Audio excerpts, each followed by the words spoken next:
Salut à tous, aujourd'hui on va parler de mon workflow sur DaVinci Resolve.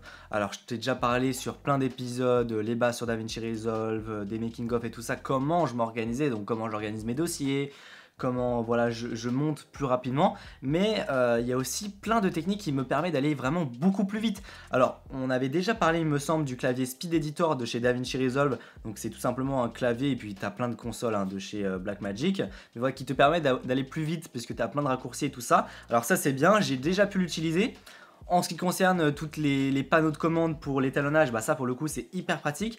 Mais le Speed Editor qui est dédié à la page montage et puis à l'espace cut surtout, et bah franchement je m'en suis pas beaucoup servi quoi. Et je vais te dire pourquoi dans cette vidéo tu vas comprendre comment je travaille. Et tu vas aussi comprendre pourquoi je préfère beaucoup plus travailler sur mon bureau plutôt que sur mon Mac lorsque bah, voilà, je suis pas à la maison. Non pas parce que j'ai pas mon grand écran, parce que j'ai pas mon set de monitoring, mais parce que voilà, sur mon bureau, j'ai ma souris avec tous mes raccourcis, j'ai mon Stream Deck, et puis bah, j'ai mon clavier avec les raccourcis, mais ça je l'ai aussi sur le Mac. Donc c'est parti, je te montre mon écran. Alors tu le sais sur DaVinci Resolve, ce qui va faire que tu vas aller plus vite, que tu vas monter plus vite, bah forcément ça va être ta connaissance du logiciel, voilà, à retrouver facilement des petites options qui sont cachées. Là-dessus, il n'y a rien de plus classique, mais maintenant c'est surtout tous les raccourcis. Puisque mine de rien, quand tu dois couper un plan par exemple, bah, soit tu utilises le rasoir et puis tu fais cut, puis tu cliques dessus, puis tu supprimes, puis tu recliques pour pouvoir supprimer l'écart, enfin la zone vide, je sais même pas comment on appelle ça. Quand tu es sur DaVinci, tu vois, tu cliques et bah hop, tu as supprimé et ripé, ou ripple, je sais pas comment ils appellent ça, enfin bref. Et bah tout ça, c'est quand même pas mal de manipulation, c'est ce que tu fais quand tu es en déplacement sur ton Mac, et je trouve ça vraiment relou. Et donc du coup, il y a plein de raccourcis que tu as la possibilité de mettre en place, puisque sur la plupart des logiciels de montage, bah voilà, tu vas avoir en l'occurrence, tu vois, ici sur Mac, DaVinci Resolve, personnalisation du clavier. Et donc là, tu vas pouvoir personnaliser bah, vraiment toutes les commandes du logiciel. Et ça, c'est vraiment quelque chose que je te conseille de mettre en place. C'est comme quand tu reçois une nouvelle caméra, un nouveau boîtier, bah, tu vas personnaliser tous les boutons de manière à aller plus vite. Bah, là, c'est exactement la même chose, puisque si tu utilisais juste ton trackpad, ton clic droit, ton clic gauche et puis espace, c'est sûr que ça va mettre du temps. C'est pour ça que moi j'ai mis en place plein de raccourcis, voilà, pour pouvoir changer entre mon visualiseur source ou ma timeline, pour pouvoir afficher l'audio de la source. Et ça me permet réellement d'aller beaucoup plus vite. Donc j'ai mes raccourcis clavier, j'ai également les raccourcis sur mon Stream Deck. Donc tu vois, c'est tout ce qu'on a là, on va voir ça juste après. Et j'ai également tous les raccourcis sur ma souris. Alors ma souris, c'est la Logitech G502, elle existe en filaire et en Bluetooth. En vrai, je te conseille de la prendre en Bluetooth parce que c'est vrai que le fil, bon, ça dépend, parce que c'est sûr que le fil est beaucoup moins cher et c'est un excellent rapport qualité-prix pour le coup. Moi, je l'ai depuis vraiment longtemps. Et donc là, en fait, l'avantage, c'est que tu peux tout personnaliser en fonction des applis que tu vas utiliser. Donc là, quand je vais aller sur DaVinci Resolve, eh ben, tu vois, je vais avoir plein de raccourcis parce que j'ai plein de boutons, il me semble que j'en ai 9. Et le clavier cumulé à la souris, cumulé au Stream Deck. Alors le Stream Deck, je t'avoue que c'est pas indispensable.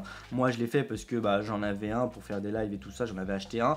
Donc bah voilà, je m'en sers, c'est très pratique. Maintenant, c'est sûr que c'est pas indispensable, mais pour le coup, la souris, voilà, en l'occurrence la G502 plus le clavier, c'est un excellent combo et c'est ce que j'utilise vraiment à 80-90% du temps. Alors sur DaVinci, tu vois, tu fais personnalisation du clavier et donc là tu vas chercher les options. Tu vois, typiquement dans Timeline Montage, on a supprimé et ripé, supprimé la sélection.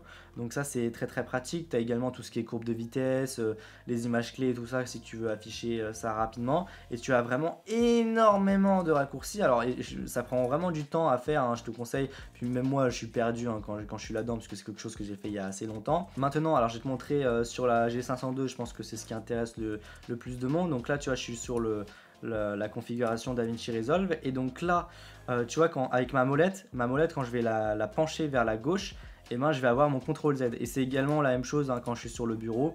Voilà, quand je la penche vers la gauche, c'est commande Z. Donc ça c'est très très pratique, je l'utilise vraiment tout le temps, commande Z. Puis je pourrais même mettre commande Shift Z pour annuler le commande Z sur le côté droit, mais je le fais pas. Après sur le clic, tu vois, sur le côté du clic gauche, et je vais avoir lien. Donc ça, tu vois, quand je suis dans DaVinci Resolve, je prends un plan, hop, donc là je peux activer, désactiver le lien, tu vois, l'option elle est juste là. Donc hop, quand je clique sur le bouton, c'est très très pratique ça. Et puis je vais avoir aussi tout ce qui est sélection en avant. Donc quand j'appuie sur le bouton du haut, hop, ça va me sélectionner tout ce qu'il y a après la tête de lecture. Hop. Donc ça c'est très très pratique parce que c'est une option, il me semble, c'est une option qu'on n'a pas sur DaVinci Resolve. Sur Premiere, en fait, tu as directement un outil qui te permet de sélectionner tout ce qu'il y a en avant. Et là, tu vois, on n'a pas cet outil-là. Et donc, du coup, il faut que tu ailles dans les personnalisations clavier et puis que tu trouves l'option. Tu dois taper sélecteur, je pense, ou sélection, tu vas trouver. Par exemple, tu dois travailler entre ces deux plans. Donc, voilà, tu as envie de tout décaler. Bah, sur Premiere, c'est hyper rapide, sauf que là, bah, mis à part faire un copier géant ou faire ce genre de choses, il n'y a pas vraiment le choix. Donc ouais, le raccourci clavier pour ce genre d'option, ça peut vraiment être super pratique. Donc maintenant, je vais passer sur l'affichage numéro 2. Donc c'est les boutons sur le côté et ça, c'est ce que j'utilise tout le temps. Vraiment, vraiment tout le temps. Donc mon bouton qui tombe vraiment sous le pouce, tu vois, le gros bouton qui est juste là, bah, c'est Cut. Donc ça, c'est vraiment une tuerie, hein. C'est hyper rapide à utiliser. Le bouton numéro 2 qui est juste là, c'est Ripple. Donc tu vois, quand je clique, ça va me supprimer, je vais te montrer ça juste après, ça va me supprimer l'écart. Et puis le bouton qui est derrière, c'est l'aimant. Donc hop, je te montre ça directement sur DaVinci Resolve. Donc là, hop, j'active ou désactive l'aimant. Et puis sur le bouton du haut, je active ou désactive le lien. Et donc maintenant, imaginons je veux faire un cut. Donc là, je fais un cut directement avec mon pouce. Je vais plus loin, je fais un autre cut. Et puis maintenant, j'appuie sur ma touche numéro 2, donc supprimer et ripper. Et hop, c'est hyper rapide. Ça m'évite plein de manipulations.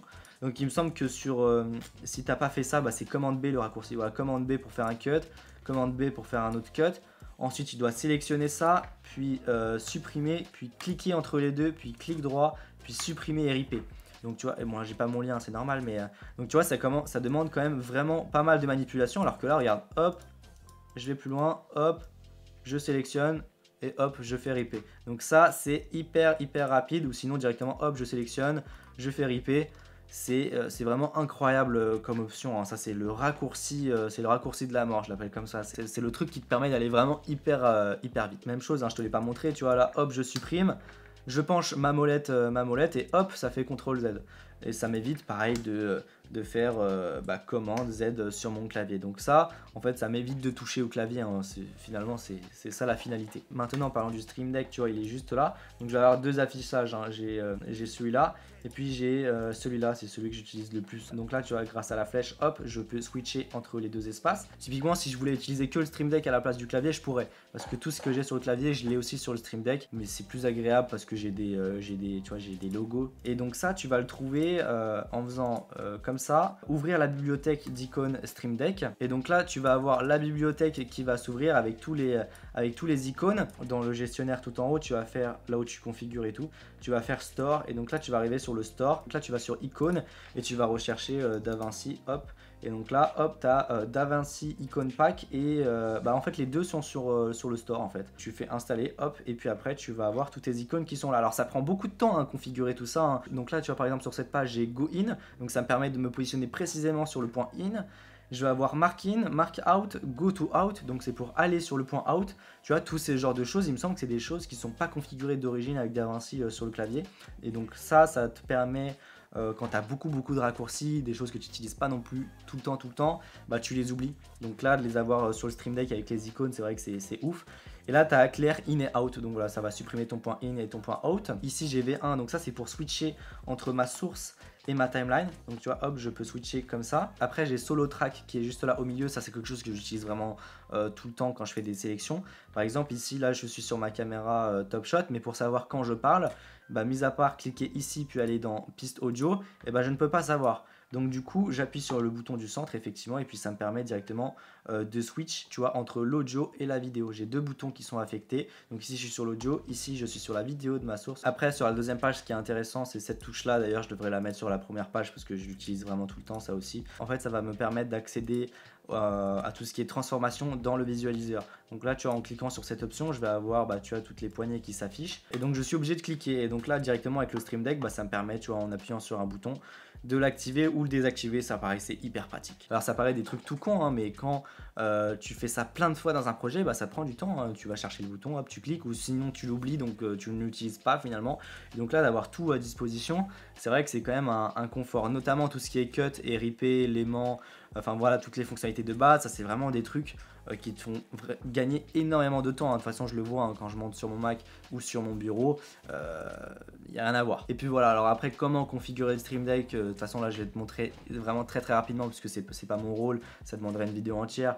Mais en gros, tu veux juste mettre un raccourci sur une touche, et bien tu vas dans Système, raccourci, et hop, tu glisses. Une fois que tu as glissé, tu fais affecter. Et donc là, tu fais ton raccourci sur le clavier. Donc imaginons la touche R, elle a affecté à telle fonction. J'appuie sur R. Comme titre, je mets mon titre, ce que je veux. Après, je peux demander aussi à masquer le titre, tu vois, je peux l'afficher ou non. Ok.